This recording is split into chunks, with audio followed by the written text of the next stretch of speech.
Proklamasi.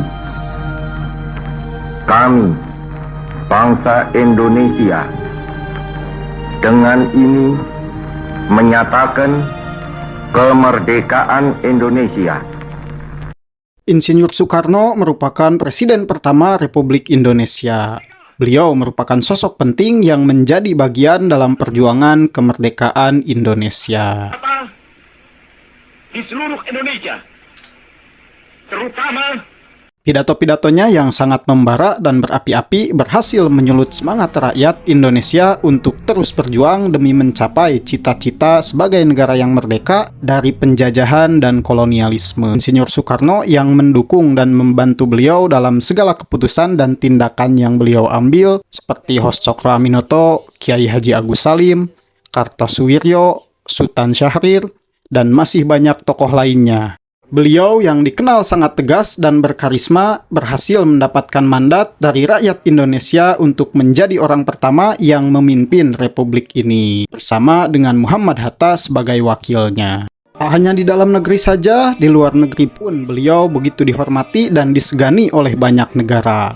Bahkan negara besar sekalipun seperti Amerika Serikat dan Uni Soviet mempunyai kekaguman sekaligus kekhawatiran tersendiri terhadap Presiden Soekarno.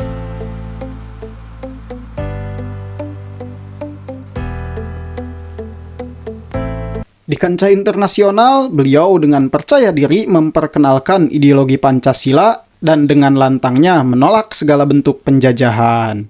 Tak hanya itu saja, beliau juga dikenal dengan pendiriannya yang menyerukan gerakan non-blok yang kita tahu dalam politik internasional. Kita sering mendengar dan mengetahui ada dua blok yang saling berseteru, yaitu blok Barat dan blok Timur.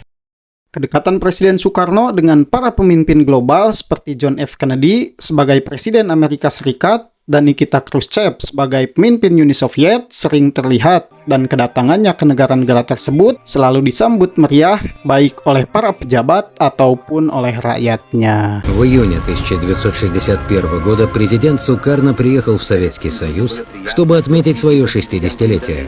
После всех официальных мероприятий у него состоялся приватный разговор с Хрущевым. Namun, seiring berjalannya waktu, hubungan Amerika Serikat dengan Indonesia semakin menjauh dikarenakan beberapa perbedaan pemikiran dan sudut pandang politik. Pada saat itu, dalam hal politik, pertahanan, dan lain sebagainya, Indonesia lebih mencontoh ke timur, yaitu Uni Soviet. В июне 1961 года президент Сукарно приехал в Советский Союз, чтобы отметить свое 60-летие. После всех официальных мероприятий у него состоялся приватный разговор с Хрущевым. Hal inilah yang menimbulkan kekhawatiran Amerika Serikat. Bukan tanpa alasan, rekam jejak, pengaruh, keberanian, pemikiran, serta pendirian yang kuat dalam hubungan geopolitiknya. Bahkan beliau dengan lantangnya menolak kapitalisasi ekonomi dengan modus investasi oleh negara barat. Karena pada saat itu beliau mempunyai sebuah program, yaitu Indonesia Berdikari, yang artinya bahwa Indonesia harus berdiri di kaki sendiri dengan berbagai sumber daya alam yang dimiliki. apa yang terpendam di dalam bumi Indonesia ini. Tak hanya itu saja, dalam setiap pidatonya beliau sering menggaungkan semangat anti-kolonialisme barat, yaitu penjajahan dengan gaya baru yang didesain oleh negara-negara barat untuk menjarah kekayaan alam Indonesia.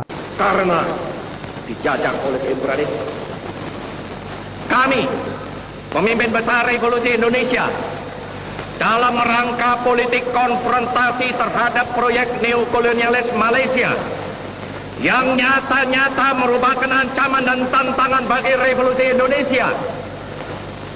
Pada 30 September 1960, saat Presiden Soekarno berpidato di sidang umum PBB, beliau menjelaskan kembali ideologi Pancasila dan mengkritik habis-habisan isi dari piagam PBB yang dianggapnya sudah usang dan tidak relevan untuk dapat menyelesaikan permasalahan global pada saat itu. I detest colonialism, and I fear the consequences of their last bitter struggle for life. We are determined that our nations and the world as a whole shall not be the plaything of one small corner of the world. Kekhawatiran lain dari Amerika Serikat, terutama apabila Indonesia dijoki oleh Uni Soviet yang notabene merupakan musuh bebuyutan dari Amerika Serikat. Maka Indonesia bisa saja menjadi ancaman besar dalam dunia internasional. Bahkan di era kepemimpinan Presiden Soekarno dan dengan dukungan dari Uni Soviet, dalam hal pertahanan dan militer Indonesia sempat menduduki peringkat 4 sebagai militer terkuat di dunia. Julukan sebagai macan Asia yang disematkan kepada Indonesia memang senyata itu pada zaman dulu. Dan seiring berjalannya waktu, Presiden Soekarno yang dianggap sudah tidak mau tunduk dan tidak mau mengikuti blok barat, terutama Amerika Serikat, dianggap sangat berbahaya dan harus disingkirkan dari perpolitikan internasional. Saksikan kami daripada Republik Indonesia. Kami hormati apa yang kami tanda tangani. Maka segenap kita punya tenaga, segenap kita punya kemauan. Selama kekuasaan Amerika dan Inggris belum hancur lebur, maka Asia dan Indonesia tidak bisa selamat.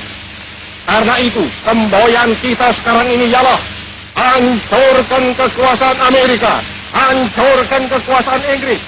Amerika kita setrika, Inggris kita linggis. Itulah beberapa alasan tentang ketakutan dan kekhawatiran Amerika Serikat terhadap kepemimpinan Presiden Soekarno, terlepas dari perbedaan pendapat dan penulisan sejarah tentang kepemimpinan beliau selama menjadi Presiden Republik Indonesia. Today it is President Sukarno who addresses you.